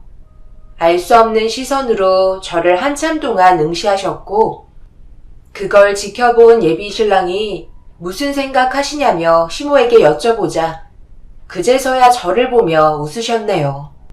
다행히도 큰 문제 없이 시부모님과 나쁘지 않은 시간을 보낸 뒤 집으로 돌아왔습니다. 딱히 그 사람과 저와의 사이를 반대하시진 않으셨고 무난하게 결혼할 수 있을 거라 생각했었어요. 그런데 상견례장에서 결혼 생각을 고민하게 되는 순간이 다가왔고 그 사람 또한 시모를 바라보면서 난감한 표정을 보이고 있었습니다. 저번에 새아가한테 어떤 상황을 겪고 계신지 대충 들었거든요. 그런데 말로 들었을 때와 다르게 건강 상태가 많이 안 좋아 보이시네요. 그래도 지금은 많이 회복했어요. 의사 선생님이 재활 치료만 꾸준하게 받는다면 몇 년 안에 굽어진 허리도 펼 수 있다고 하더라고요. 몇 년이요? 아니, 그렇게 오래 걸린다고요? 둘이 이제 결혼 날짜도 잡아야 하는데 그 전에는 정상인처럼 걸으실 수 없다는 거네요.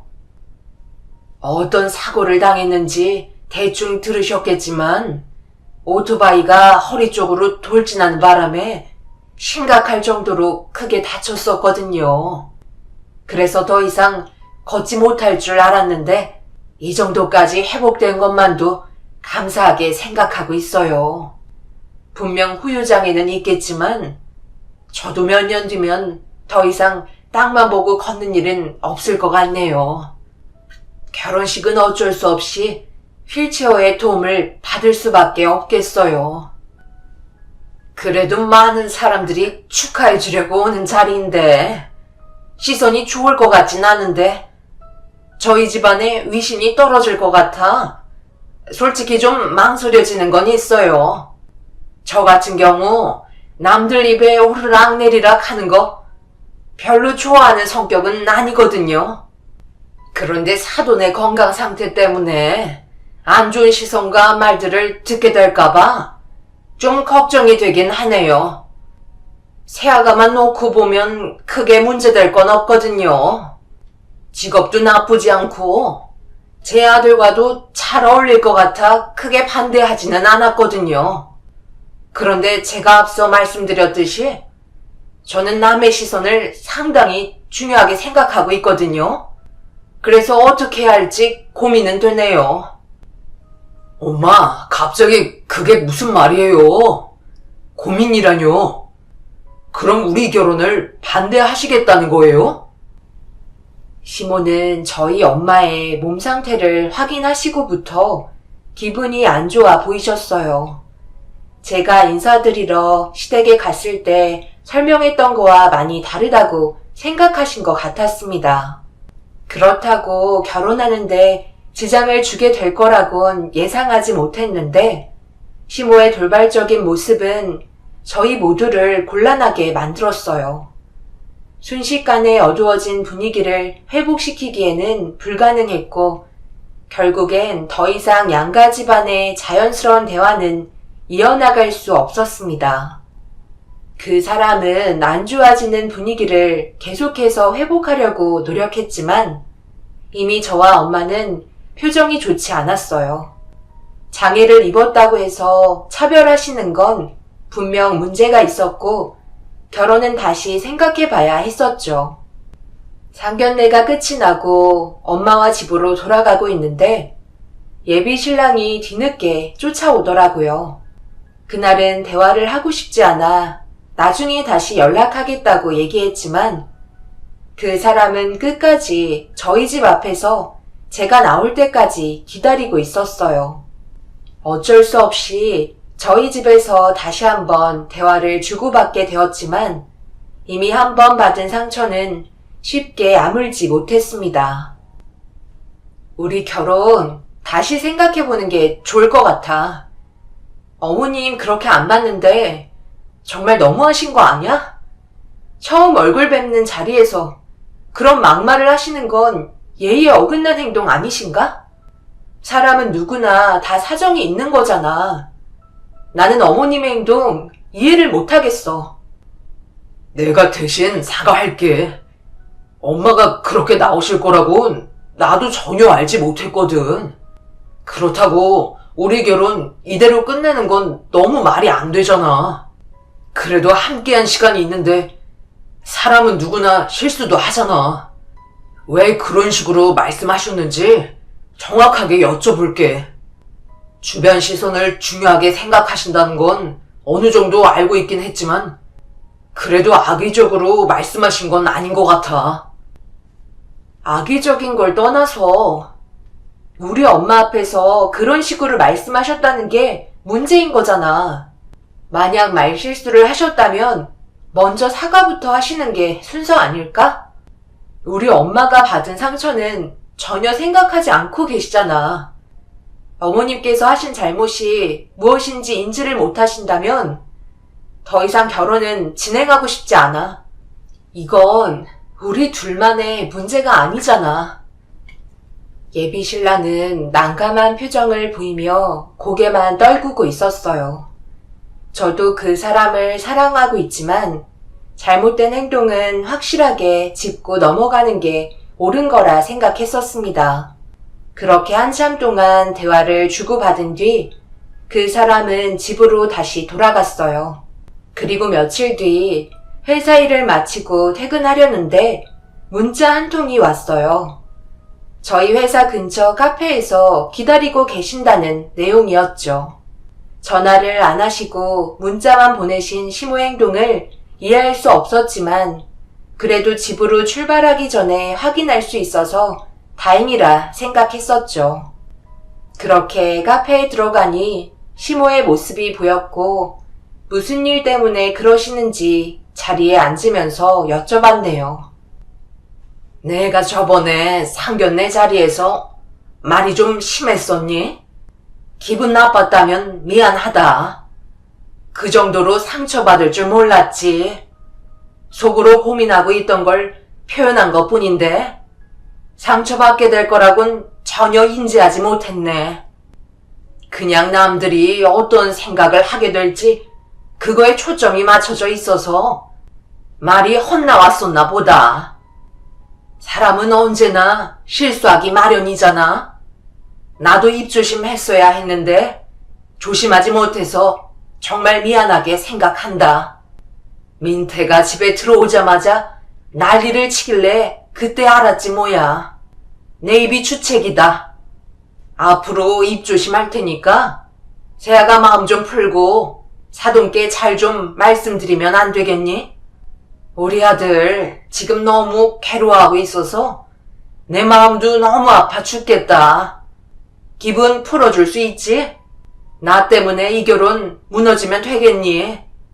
우리 좋은 일만 생각해야지. 시모는 저에게 계속 미안하다는 말을 반복하셨고 제 손을 꽉 잡으시더니 진심으로 사과를 하셨어요. 그런 모습을 뵈니 저도 점점 기분이 풀리기 시작했고 시모의 진심을 받아들이게 되었어요. 그렇게 상황이 정리되고 나서 집에 돌아와 시모와 나누었던 대화 내용을 엄마에게 알려드렸어요. 엄마도 제가 한 얘기를 곰곰이 듣고 계시다가 시모의 사과를 받아주셨습니다. 그리고 그날 저녁 그 사람에게 전화가 왔어요. 모든 상황이 잘 정리가 됐는지 물어보기 시작하길래 좋게 마무리 지었다고 설명해 주었습니다. 그제서야 안심이 되었는지 다시 결혼을 준비할 수 있다는 거에 목소리는 밝아졌어요. 누구나 실수는 할 수 있기에 두 번은 이런 일이 발생되지 않길 바랬어요. 그래서 시모의 행동을 그냥 넘긴 거였는데 얼마 뒤 또 다른 문제가 발생이 되었고 그때는 듣고 있던 저도 너무 어이가 없어서 시모의 대화 내용을 녹음하게 되었습니다. 내가 아들 말이면 껌뻑 죽잖아. 어쩔 수 없지 뭐. 결혼 허락 안 했어 봐. 아주 난리도 아니었을 거야. 이대로 진행하는 게 맞나 싶네. 그러게 자식이기는 부모 없잖아. 며느리는 괜찮다고 하지 않았어? 직업도 나쁘지 않고 성격도 싹싹하니 마음에 든다면서? 그런데 문제는 안사돈이 몸 상태가 별로 안 좋으셔. 내가 제일 불편하게 생각하는 게 뭔지 알지? 남의 시손인데 생각을 해봐. 결혼식 때 혼주 입장하는데 제대로 걷지도 못하는 안사돈과 함께 입장하면 내 이미지가 어떻게 되겠냐고. 그동안 쌓아왔던 게 순식간에 무너지게 되는 거잖아.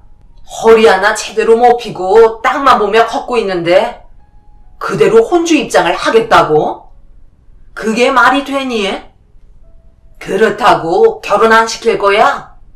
아들내미가 난리치는 거 보고 싶지 않으면 그날만 참으면 되는 거 아니야?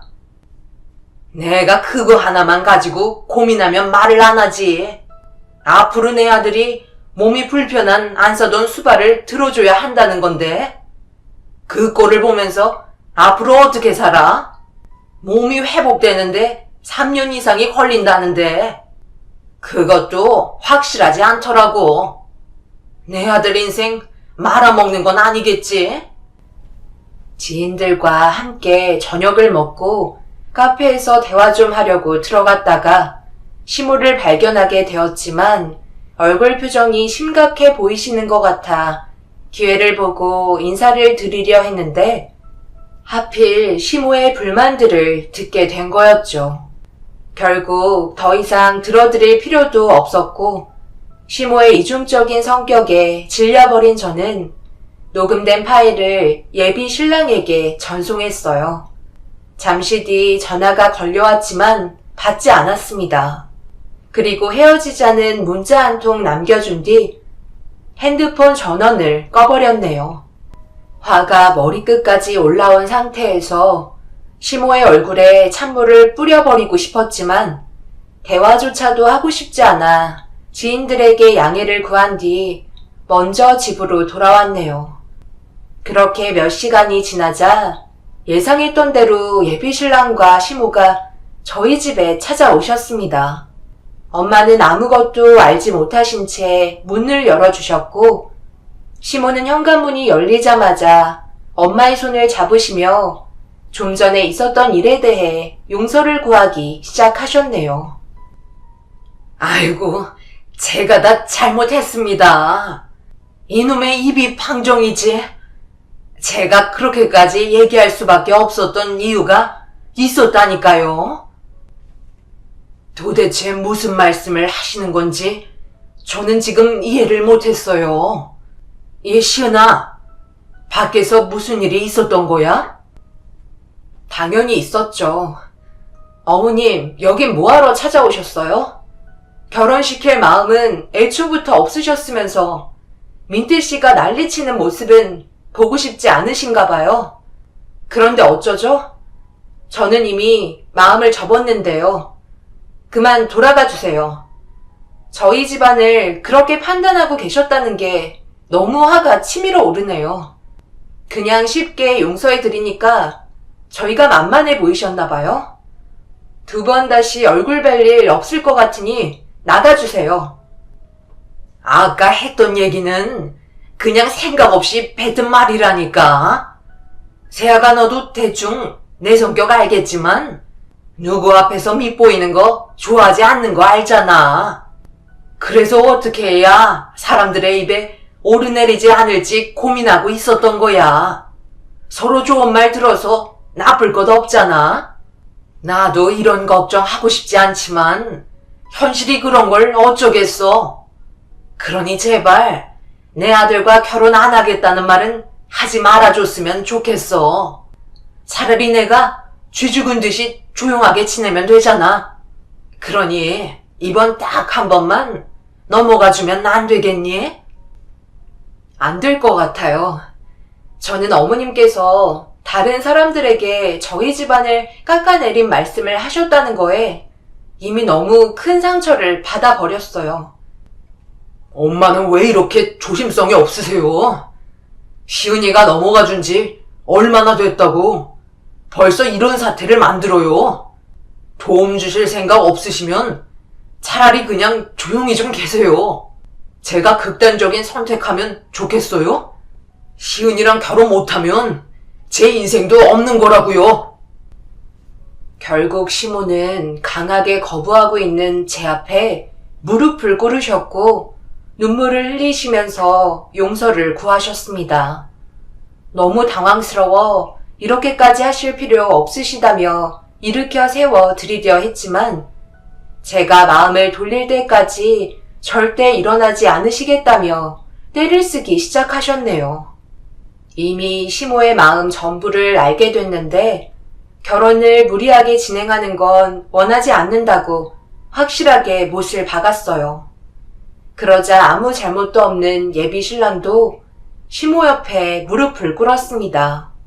이렇게까지 결혼할 필요 없다며 등을 돌리려던 순간 갑자기 예비 신랑이 극도의 스트레스를 받았는지 가슴을 움켜쥐며 고통스러워했어요.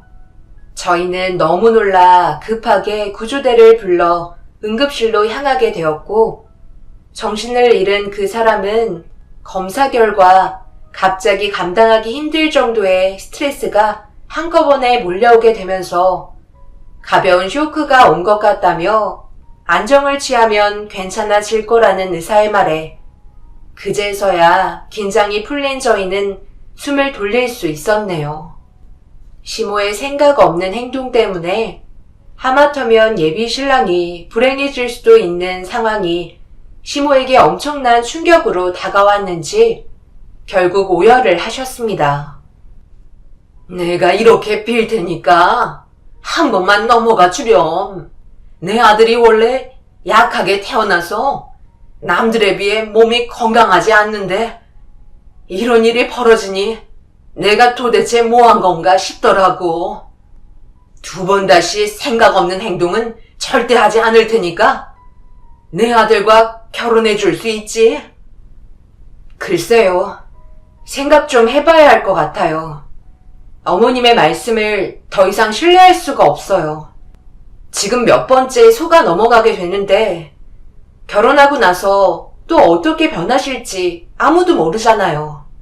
일단 민태 씨가 회복한 거 봤으니까 저희는 먼저 들어가 볼게요. 시모는 뒤돌아가려는 제 팔을 붙잡곤 그 사람과 같이 살아달라고 애원하기 시작하셨어요. 또다시 큰 충격으로 인해 자식을 잃게 될지도 모른다는 생각에 불안하셨는지 저를 절대 보내주지 않으려 안간힘을 쓰셨어요. 누워있는 그 사람은 아직 몸이 회복이 되지 않았는지 저를 보며 눈물을 흘리고 있었어요. 결국 헤어지겠다는 말은 더 이상 입 밖으로 나오지 않았고 마지막으로 딱 한 번만 더 믿어보기로 결정하게 되었습니다. 시모는 저에게 2번 다시 이런 일은 없을 거라며 또 다시 문제가 생길 시 그때는 더 이상 잡지 않겠다며 정가는 확실하게 다른 모습을 보여주고 계셨어요. 그렇게 예비 신랑은 몸을 회복하게 되면서 저희는 다시 결혼을 준비하기 시작했어요. 시모는 그날 이후 쓸데없는 말은 입 밖으로 꺼내지도 않으셨고 그렇게 아무 일 없이 결혼식 날이 되었죠. 바쁘게 움직이면서 많은 사람들의 축하를 받고 있는데 그제서야 실감이 나기 시작하더라고요. 그렇게 저희는 대기실에서 차례를 기다리고 있었고 혼주 입장의 소리와 함께 결혼식은 진행이 되었습니다. 그리고 잠시 뒤 신랑 신부 동시 입장 소리와 함께 저는 예비 신랑의 손을 잡고 식장에 진입했습니다. 그 사람은 아빠가 없는 저를 배려해 동시 입장을 선택했었죠.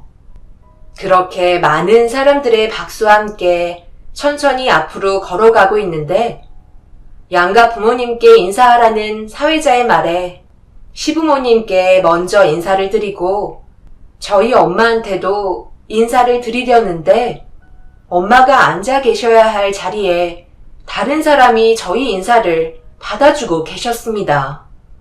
순간적으로 당황해서 예비 신랑을 쳐다보니 예비 신랑 또한 갑작스럽게 일어난 일이라 어떻게 된 일인지 모르겠다며 당황스러워하고 있었어요.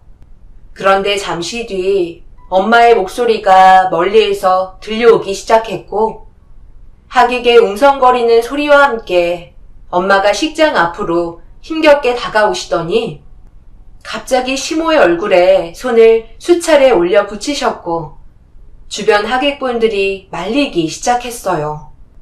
그리고 엄마가 왜 이렇게까지 화가 치밀어 올랐는지 모든 진실을 알게 되었죠. 예시은아, 이 결혼은 없던 걸로 해야 되겠다.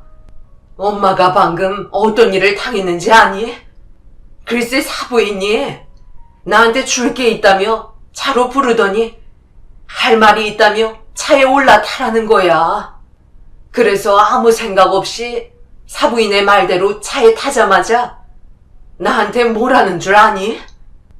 아무리 생각해봐도 같이 입장하는 건 문제가 있는 것 같다며 혼주 입장 때 태행인을 불렀으니 잠시 차 안에 있어달라고 나를 두고 내리더라고. 사부인의 말도 안 되는 말에 어이가 없어서 결혼을 미루겠다고 하니까 혼주 입장만 태행인을 쓰겠다며 차 문을 닫더니 경비인을 고용했는지 문을 열지 못하게 가로막고 있더라고. 그래서 한참 동안 신랑이 버리다가 주변 사람의 신고로 겨우 빠져나왔다. 이게 말이 된다고 생각하니? 아무리 그래도 그렇지 어떻게 태행인을 세울 수가 있는 거야? 남의 시선이 그렇게 중요한 거야? 이봐요 사돈, 저는 절대 이 결혼 진행시킬 수 없으니까 그런 줄 아세요. 시은아, 집으로 돌아가자. 어머니, 정말 대행인을 시켜서 이런 일을 꾸미신 거예요? 도대체 남의 시선이 뭐가 중요하다는 거예요? 결혼식까지 와서 이런 식으로 행동하셔야 마음이 편하셨어요? 저희 엄마가 어때서 같이 입장하는 걸 창피하시는지 이해를 할 수가 없네요. 남의 시선이 중요하면 저보다 더 잘난 집안과 결혼하면 되겠어요. 저희가 받은 손해는 위자료 청구할 테니 그런 줄 아세요. 엄마, 왜 이렇게까지 미련한 행동을 하시는 거예요? 분명 아무것도 하지 않기로 얘기했잖아요. 그럼 그만하셔야죠.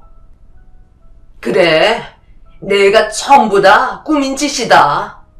같이 입장하는데 너무 쪽팔려서 그랬다.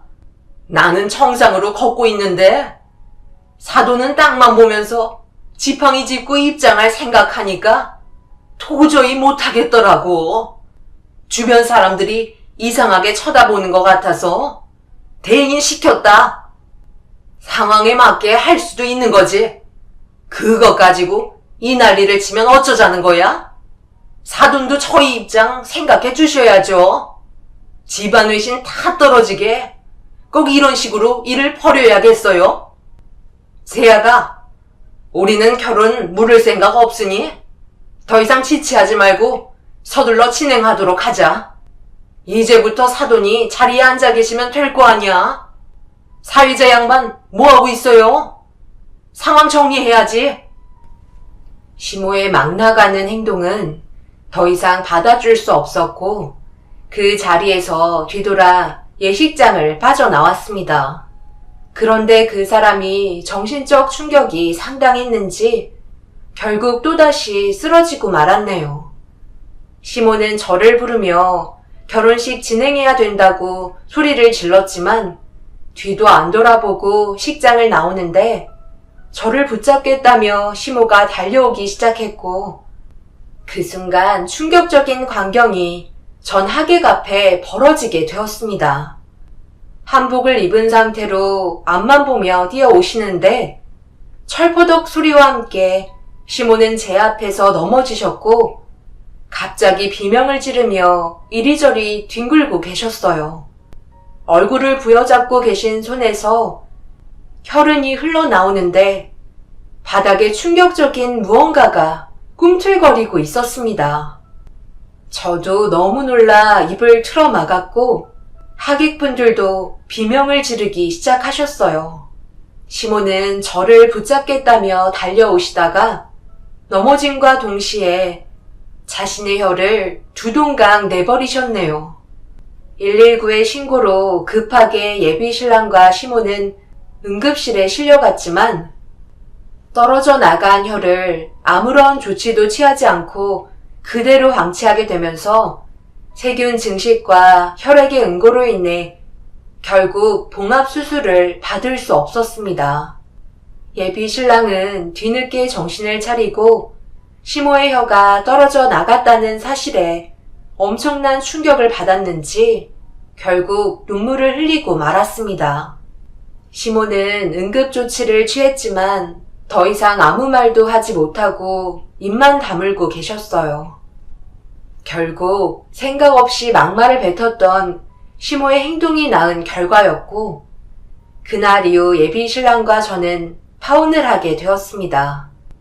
엄마에게 척추장애라며 창피해하셨던 시모는 언어장애가 되어버리셨고, 남들 시선을 중요하게 생각하셨던 시모는 결국 정신과 치료를 받게 되셨습니다. 그렇게 2번 다시 엮이지 않을 거라 생각했는데 몇 달이 지나고 그 사람이 또다시 찾아왔어요.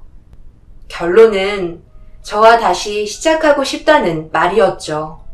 더 이상 좋은 감정도 남아있지 않은 상태라 받아주지 않았습니다.